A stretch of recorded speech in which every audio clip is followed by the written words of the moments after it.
नमस्कार मित्रों, मैं राजकुमार पांडे अपने लोकवार्ता चैनल के माध्यम से एक बार फिर हम लोग बंगाल पे बात करने के लिए उपस्थित हुए हैं। ममता बनर्जी अब पूरी तरह से बौखलाई हुई है। वो एक तरह से अगर बिहार के शब्दों में कहा जाए, वहाँ के लैंग्वेज में एक शब्द आता है जहाँ सब जगह फिट हो जाता है, थेथराई। वो थेथराई को उतारू हो गई है। अभी तक ममता बनर्जी की छवि एक साफ सुथरे जुझारू नेता के रूप में थी। कहा जाता था कि तेज तरार हैं, लड़ाकू हैं और लेकिन संविधान विरोधी हैं। ये पहली बार पता चल रहा है। बंगाल में चुनाव हो गया, बीजेपी भारी बहुमत से सत्ता में आ गई। अब ममता दीदी कह रही हैं कि मैं इस्तीफा नहीं दूंगी।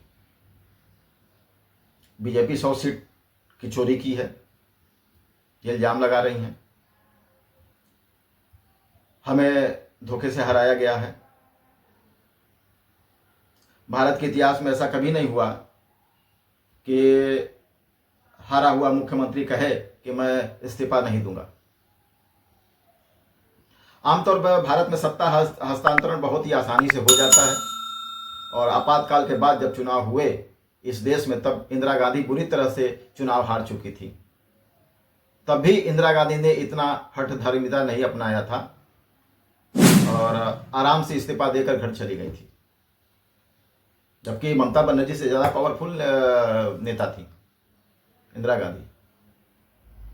भारत के इतिहास में बहुत चुनाव हुए, बड़े बड़े नेता हुए, आपस में लड़े झगड़े, आरोप प्रत्यारोप हुए, एक दूसरे को बहुत बुरी तरह से उन लोगों ने टॉलरेंस किया। लेकिन जब जनता का जनादेश एक बार आ गया तो जनता के आदेश को सिरोधार कर उसे मान लिया, स्वीकार कर लिया। ममता दीदी कह रही हैं कि मैं हारी नहीं हूं। ये मानना पड़ेगा कि झटका तो लगा है, लेकिन अब घटिया राजनीति पर उतर आए हैं। कहीं ऐसा तो नहीं कि ममता का इरादा हो कि इससे टीएमसी के कार्यकर्ता उत्तेजित होंगे मेरे इस प्रयास से और पूरे बंगाल में उपद्रव पर आमादा हो जाएंगे और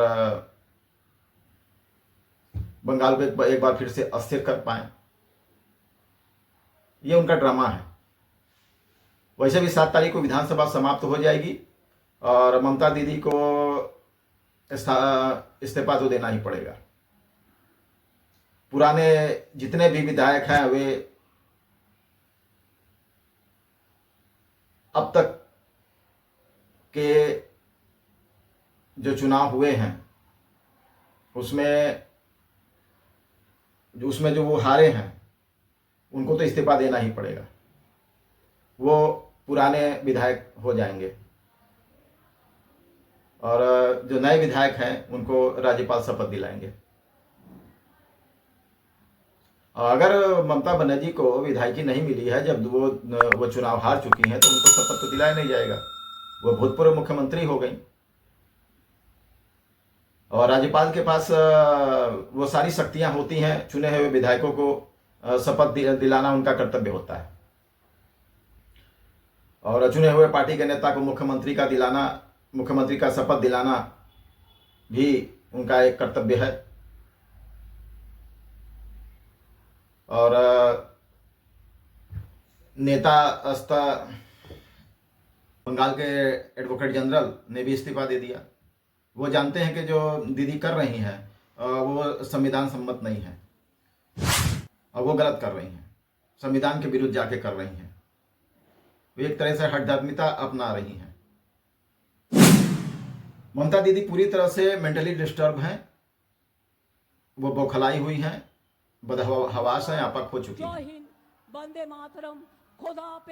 15 साल के शासन में उनको सत्ता का मोह हो गया है और सत्ता की आदी हो गई।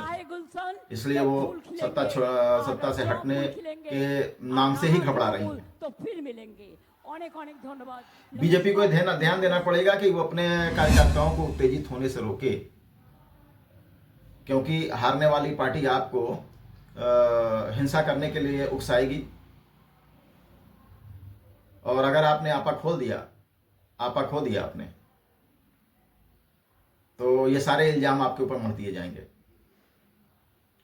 ममता बनर्जी, अभिषेक बनर्जी बंगाल की जो हिंसा की राजनीति रही है उसे और आगे बढ़ाने का प्रयास कर रहे हैं। वहाँ के नेता कहते हैं कि ये तो बंगाल का कल्चर है, चुनाव के बाद हिंसा कल्चर कैसे हो सकता है, अपराध कल्चर कैसे हो सकता है। किसी भी देश की संस्कृति सभ्यता या किसी देश की सभ्यता या संस्कृति को अपराध का कल्चर का कोई कहे कि कल्चर है अपराध, ये तो एक दिवालियापन की निशानी है। ममता बनर्जी अगर कार्यवाहक मुख्यमंत्री रह रही हैं, विधानसभा जाकर उनको इस्तीफा देना ही पड़ेगा, और अगर इस्तीफा नहीं देती हैं तो केंद्र सरकार उन्हें बर्खास्त कर देगी,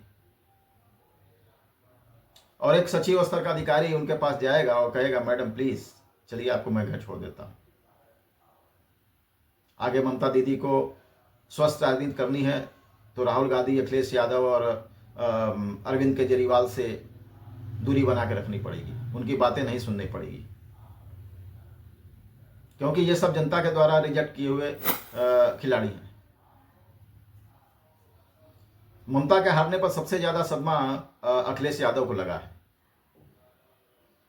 ये समय वो काफी मुखर हैं और ममता दीदी के पीछे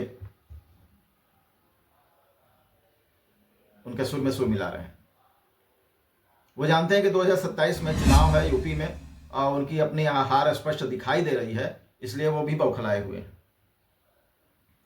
राहुल गांधी विरोध तो कर रहे हैं लेकिन अंदर ही अंदर खुश हैं, क्योंकि उनको पता है कि कांग्रेस के वोटर को कब्जे में करके ही ये राज्यों के छत्रप बने हुए हैं क्षेत्रीय पार्टियां। अगर ये क्षेत्रीय पार्टियां समाप्त हो गई तो कांग्रेस ही भाजपा के बाद एकमात्र विकल्प होगी। 2027 में पंजाब में भी चुनाव है।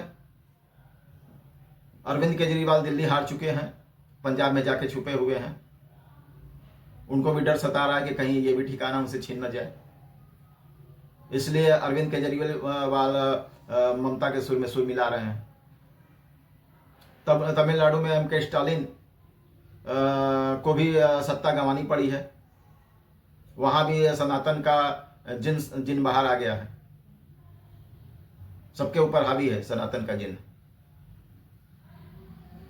मुस्लिम तुष्टीकरण का भूत लोगों के सर से उतर गया है। अब अखिलेश यादव अपने कार्यालय में हनुमान जी की पूजा कर रहे हैं। सनातन को और सनातनियों को मूर्ख बनाने का उनका एक नया फंडा, नया तरीका चालू हो गया है। इतने दिन तक वो टोपी पहन करके और जाली वाली टोपी पहन करके और इफ्तार दावत खा रहे थे। ईसाइयत की राजनीति करने वाले स्टालिन को वहां की जनता ने सबक सिखा दिया है। लालू यादव और उनकी पार्टी व्हीलचेयर पे है। उड़ीसा के नवीन पटनायक उम्र के वजह से बिस्तर पे हैं,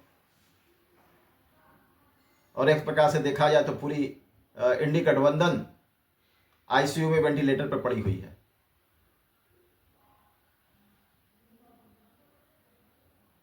अब आगे की क्या राजनीति है, कैसे करना है, ये तो इन नेताओं को सोचना पड़ेगा। और अगर इसी तरह से पंजाब, जिस तरह से बंगाल में अव्यवस्था फैला करके और